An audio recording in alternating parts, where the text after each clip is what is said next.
किसी के खाते में आया कोई ढेला पाई? आज आपके अपने पैसे पे सरकार डकैती डाल रही है। कपड़े पे कांग्रेस के शासन में कभी जीएसटी नहीं लगी 70 साल में, आज उस पे भी जीएसटी लग गई। तो ये सरकार है डकैत है, इसलिए 5-5 किलो के राशन के थैले पे 150-150 रुपए का विज्ञापन। मोदी का नूरानी चेहरा, मुख्यमंत्री का और मोदी का।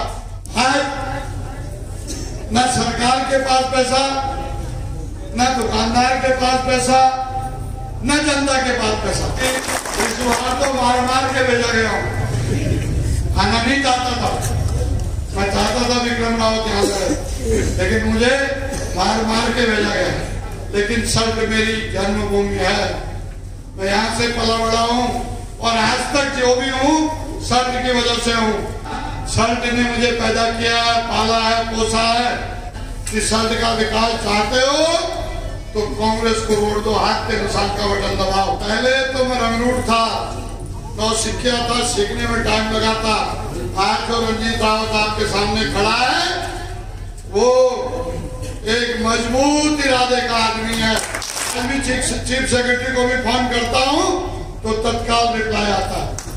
तो मैं आज आपकी सेवा में फिर से, भले ही धकेला गया हूँ, जबरदस्ती भेजा गया हूँ, पर अब तो आ गया हूँ। अफसोस इस बात का है कि जो मैंने नए प्राइमरी जूनियर हाई स्कूल खुलवाए थे उनमें से बहुत से स्कूल आज जो है बीजेपी ने बंद कर दी। क्या कहा था मोदी ने?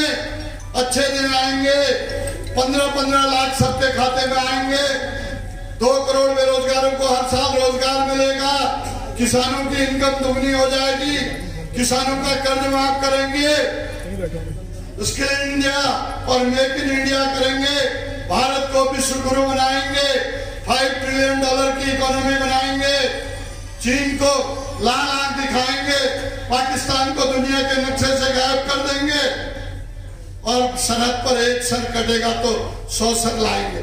यही कहा था ना। आए अच्छे दिन? किसी के खाते में आया कोई ढेला पाई? आज आपके अपने पैसे पे सरकार डकैती डाल रही है। 2-3 बार से ज्यादा पैसा निकालते हो, आपके खाते से पैसा कट जाता है। एटीएम से पैसा निकालते हो, पैसा कट रहा है। आज किसान से कहा जा रहा है 2 से ज्यादा गाय पालेगा 18% जीएसटी लगेगी। अपनी जमीन को बटाई पे देगा 18% जीएसटी लगेगी। और आज तो मैं पढ़ रहा था अभी सुबह कि अब जो ये हमारे बार्बर होते नाई, धोबी, जितने भी सर्विस वाले, लॉन्ड्री वाले, इन सब पे भी जीएसटी लगेगी। कपड़े पे कांग्रेस के शासन में कभी जीएसटी नहीं लगी 70 साल में, आज उस पे भी जीएसटी लग गई। तो ये सरकार है डकैत है। कांग्रेस के शासन में 50 रुपए का पेट्रोल, 42 रुपए का डीजल मिल रहा था तो वो सरकार डकैती कर रही थी। ये लोग सड़कों में छाती पीट रहे थे। आज 90-100 रुपए का डीजल पेट्रोल बिक रहा है तो आज बड़ी वाहवाही होनी चाहिए सरकार की। आज राशन की दुकानों में सिर्फ 5 किलो राशन दिया जा रहा है। और क्यों दिया जा रहा है पता है? कांग्रेस की, मनमोहन सिंह की, सोनिया गांधी की, यूपीए 2 की सरकार राइट टू फूड का बिल पास करके गई थी। खाद्यान्न को अधिकार बना के गई थी, भोजन को। उसकी वजह से मैंडेटरी है, देना है, या तो एक्ट कैंसिल पड़ेगा। इसलिए 5-5 किलो के राशन के थैले पे 150-150 रुपए का विज्ञापन। मोदी का नूरानी चेहरा, मुख्यमंत्री का और मोदी का। उतने पैसे के राशन और दे देते तो उस गरीब का पेट पल जाता। 5 किलो के बाद कहाँ जाएगा वो महीने भर? क्या खाएगा? काम आज मिल नहीं रहा है। जो मनरेगा, जिसको विश्व बैंक ने कहा दुनिया की सबसे बड़ी रोजगार देने वाली योजना है, उसका उपहार बढ़ाया हमारे प्रधानमंत्री ने। संसद में कहा मनरेगा कांग्रेस की विफलताओं का सम्मारक है, हम इसके ढोल को गाजे बाजे के साथ बजाएंगे। लेकिन जब कोरोना आया तो सरकार के पास कोई योजना नहीं थी, कोई काम देने का जरिया नहीं था। स्कूल बंद, दुकान बंद, फैक्ट्री बंद, आपके सरकारी कार्यालय बंद, सब बंद हो गए थे। और काम कहीं मिल रहा था तो या किसान के खेत में मिल रहा था या मनरेगा की योजना में मिल रहा था। और उस मनरेगा का साइज कितना कर दिया? भाजपा की सरकार ने पता है हमारी जीडीपी का 0.32%, यानी 100 रुपए में 100 रुपए का अगर केंद्र सरकार का बजट है तो 32 पैसा मनरेगा में दिया जा रहा है। और जो बड़े उद्योगपति हैं उनकी जो कर्ज माफी की गई, जो उनको लोन उनके माफ किए गए हैं और जो सब्सिडी दी गई है उसका साइज कितना है पता है नौजवानों? हमारी जीडीपी का 12%, यानी 100 में 12 रुपए चंद लोगों के लिए, पूंजीपतियों के लिए। और जो सैकड़ों करोड़ लोग हैं जो मनरेगा से रोजगार पाते हैं उनके लिए सिर्फ 32 पैसे।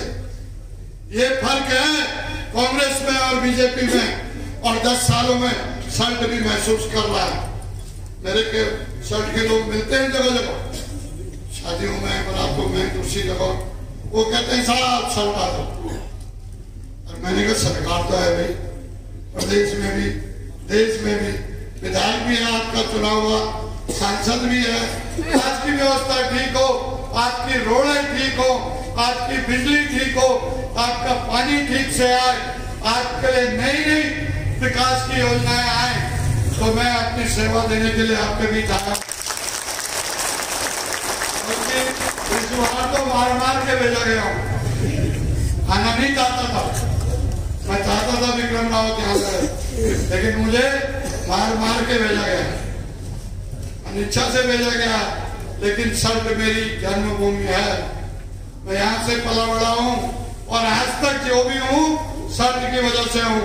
इस बात को इस उत्तराखंड के क्या, देश के हर चौराहे पे कहता हूँ। मैं जब पिछली बार रामनगर नामांकन करा रहा था, हजारों की भीड़ थी। मैंने उस दिन भी कहा, बहुत सारे लोग इसमें से थे वहां, मैंने उस दिन भी कहा शर्ट ने मुझे पैदा किया है, पाला है, पोसा है, और जो मैं हूँ वो शर्ट ने बनाया है। 2 बार विधायक। मेरा मौका आएगा तो शर्ट के लिए कमी नहीं करूंगा।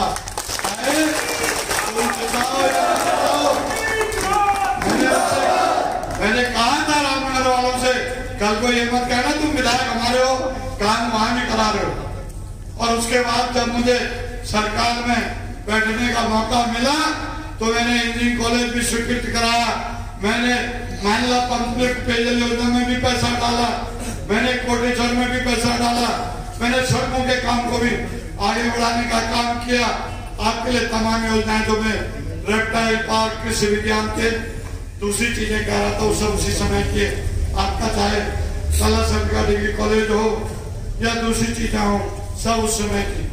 तो आज मैं फिर से आपके शरण में भेज दिया गया हूं। अब आपको तय करना है, आपको विधान कर सकता है।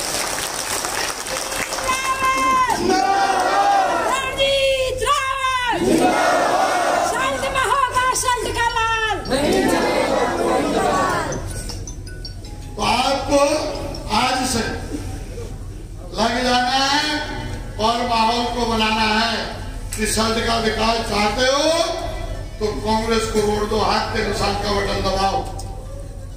मैं आपको भरोसा दिलाता हूँ, हम सब मेहनत करेंगे। मैं आपको भरोसा दिलाता हूँ कि पहले तो मैं रंगरूट था, नौसिखिया था, सीखने में टाइम लगा था।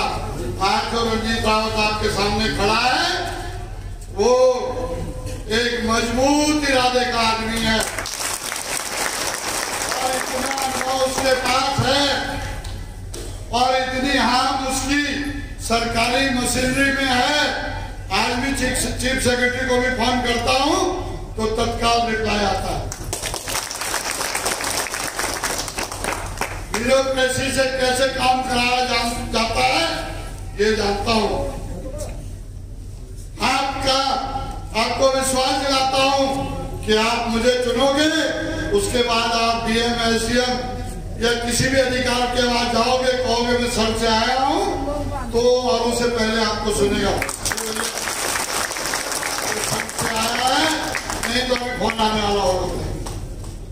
तो सल्ट के नाम को देखिए, पेट की लड़ाई हर एक की है, लेकिन अपने इलाके का नाम और काम वो चाहते हो तो मैं आज आपकी सेवा में फिर से, भले ही धकेला गया हूं, जबरदस्ती भेजा गया हूं, पर अब तो आ गया हूँ, इसलिए आप अपना समर्थन, सहयोग, आशीर्वाद दीजिए और इस चुनाव को अपना चुनाव समझ करके लड़िए, क्योंकि मैं प्रदेश का कार्यकारी अध्यक्ष भी हूँ। कई